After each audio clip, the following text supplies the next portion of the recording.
Hey, Gabox here. Welcome to Notes from the Madden Underground. We haven't done this in a while, but, here we are. Back at it like nothing's changed, and I feel like nothing has changed, right? Content is slow, but we'll get into that later and our thoughts on what's going on in Madden right now. So, Sean Taylor finally released. Finally. But he is out. Cool. We've been begging for him for a while now, and, rightfully so. Should have been out. Is out now though, so what the hell? All that waiting, it only makes it sweeter when he finally is out. 6'2", 97 speed, gorgeous, right? I mean, like his main competition is gonna be that golden ticket Taylor Mays. You could argue you have free safety. You would have Megatron. We could take a look at like all the badass motherfuckers right there in game right now. If we just look at the strong safety and free safeties together, because I kind of play them both wherever, right? Xavier McKinney, not even close to the same. Megatron close, Mays, and Lot. Dawkins, I guess 2 inches shorter. But yeah, I guess I would say similar. Ed Reed can't hit as hard, but is still up there. 92 hit power is not bad. He is 3 inches shorter, and then we got some 97s. Okay, so really the main 4, 5-ish, but really 4, right? Where would I slot Sean Taylor in amongst them when he has 97 speed, 97 acceleration? I don't know what his agility is going to be, which agility it is underrated in my opinion in the game. Hit power, of course, is 99. Am I on the way? 99. He isn't a man coverage. I don't play a ton of man coverage with my safeties. I guess sometimes I do if, I'm blitzing or something. Want to send a little heat. Want to get, make the soup turn on. Soup's on! That's when I send a blitz, okay? Or if they're just like doing crossers and then my pass rushers aren't getting home, then I'm like, all right, now I have to send it, right? Because those shits are uncoverable by cloud flats or corner routes. Anyways, Sean Taylor, great. Just lacking on man is all. So Dawkins has got over 90 man. Ed Reed's under it, so definitely better than Ed Reed. Lot, I think Lot is better at like corner because I love his man coverage there. And he's also got the press, Taylor Mays. So none of them really has great man coverage for the safeties, if we're actually looking at them. Outside of, I guess, Lot, Dawkins has decent man coverage. But that's something you can, power up, chem up. Use your power up pass on him. I expect him to be expensive, but it isn't a card we don't have, right? You can kind of stick them solidly between these 4 cards here. But the thing is, we saw this with Ogden last week, right? If we just take a look at Ogden, and he's not a safety, so he's not going to show up.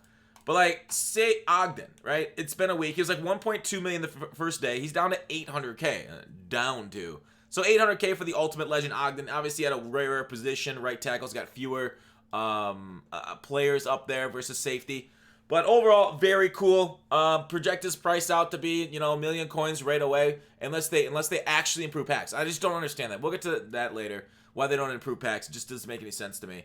But Sean Taylor, kind of cool. Joe Montana is another one of the ULs that we're getting.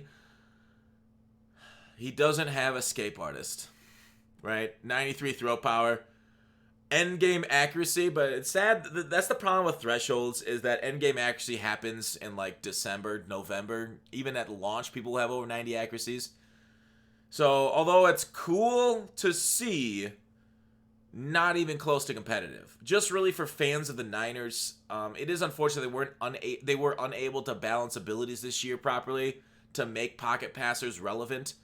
You can still win games with pocket passers. I'm not saying you can't, but you're gonna place a lot of, if you have somebody blitzing 7, it's gonna be a lot harder to get outside of that and to move an offense using a West Coast system, because guys fly all over the field with lurker and zones being wild.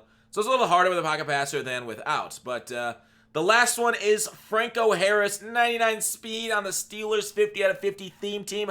Love it. You also get, Seahawks get the Franco too. But I'm a big fan of Franco. He's basically, 99 speed at tight end or fullback. You can throw him in multiple positions, catching 83. He's very flexible, a Swiss Army knife. His card early this year was very nice when it came out. So very cool. Gets his end game card carrying at 99, so you don't need to do zone run or anything there. You can do, I guess zone run would increase his run blocking, but I think the lead block is the one you want to look at for offense of players, at least like fullback. Lead block is the initial get together, and then, run block is the shed. But if they can find their target, and once you're at high 90 speed, you can actually get outside nicely. They can find the target, they lock on. Even if they get shedded, oftentimes the shed animation takes too long.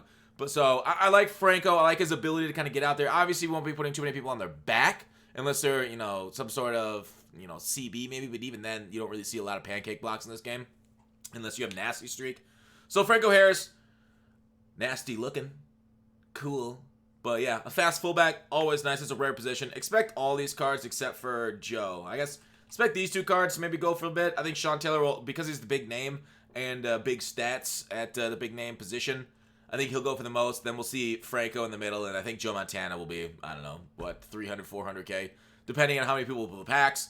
So there it is. Ultimate Legends releasing tomorrow. The content we get. And I just don't understand, why isn't EA refreshing FAP, Rookie Premier Packs? It just seems so simple to do a lot of these things, right? The 30-second fixes. They made a 30-second fix, right? Oh, EA didn't take much time at all to make quick sells up, going down from 500 coins. The fucking idiots are like, oh, it's whatever. It's not that big of a deal. So refresh packs. Bring back Ultimate Legend packs, but make them, 60K, 80K, instead of 180K.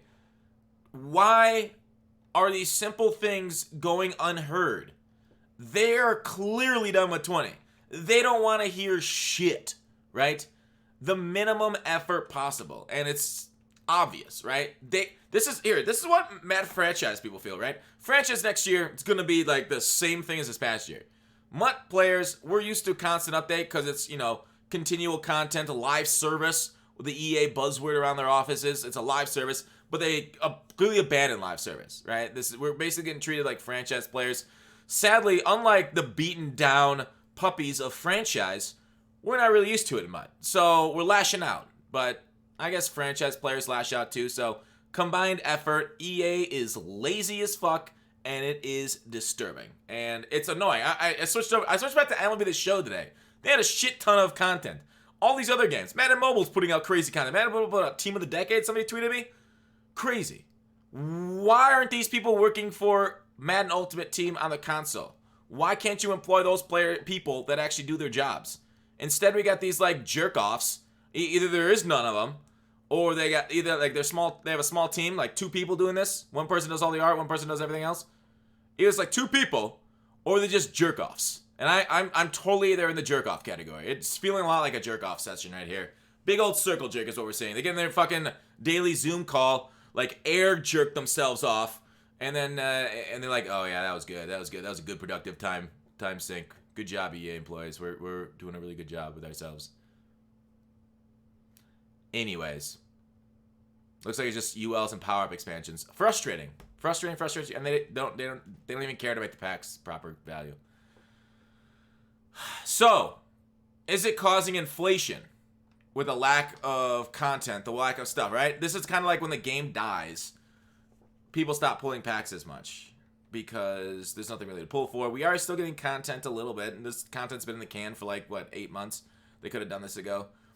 So, we're still getting content, but it's not a whole lot. So, the coins that we're generating, it does definitely feel like it's... I want to look at golden tickets.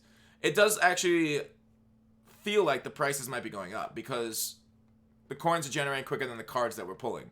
So prices on some cards are going up. I'm guessing, yeah. I guess Megatron's are down to 1 million. He probably went down due to Sean Taylor and did I say doo-doo? People grabbing Sean Taylor for their team tomorrow. People saw that. Maybe they're selling off their free safety. Megatron's down to 1 million. I'm surprised Taylor is more than Megatron. But maybe that's... people want their in-position guys. Should be fun tomorrow. Going for those guys. I think I will grab a little Franco action tomorrow. Maybe get some MUT action in during the day. Some weekend league in June where the goons hang out. Anything else I want to talk about? Not a whole lot. I was going to talk about some little hype for 21. Talk about the past. Talk about the notes from the Madden Underground. It's really... all of our sites have been focused on the new game. And it's true, right? They put out some teaser screens, some fake footage. And it gets us hyped. And that's kind of what it's meant to do. And we'll see what happens on the 25th with the gameplay. I just got to keep saying that. I'm going to judge so harshly based off what Clint says. He better be saying the right words. We fix this. We fix that. Stretch. Roll out corners. We saw your cloud flats not playing back far enough. We did some sort of certain adjustments where you can manually set how far your cloud flats play back, how far your hard flats play back, that kind of stuff. I want to see something, some adapting, and allow us to kind of play the game how we want.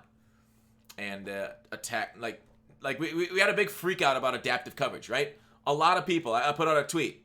A lot of people were freaking out about adaptive coverage in this game, right? So adaptive AI, if we go back to it, is just QB, or it's just like AI adapting. We don't need adaptive AI in online head-to-head. We just need concepts that can stop concepts, right? We need concepts to beat concepts. Another thing, Tony Romo's coming back. I don't know if you guys saw that. Tony Romo's coming back in the game. Let me find, somebody tweeted at me. I think it was also on the Ultimate Team, one of the top posts. Let me show. So Tony Romo's coming back next year, and I don't know. I'm excited for it. Archetypes will come back, and that's kind of whatever. But yeah, Tony Romo's back in 21. Cool. More legends. Would he get a team diamond or team diamond, whatever? Sure. I don't care. He's a pre-order. He probably won't get a card for a while, because usually go pre-order, then it takes like a couple months for us to get him again. But Tony Romo with a pre-order from EB Games, aka GameStop. That's the Canadian GameStop. So he's back, but he'll probably just be like a field general and not be able to get escape artist, so that's tough. But yeah, the hype for me is building for 21, and 20 is really, really low right now. But that's all I got to say about that. You guys looking forward to tomorrow's Legends? You guys looking forward to 21? Let me know in the comments. Thanks for watching Call to Action. See you tomorrow.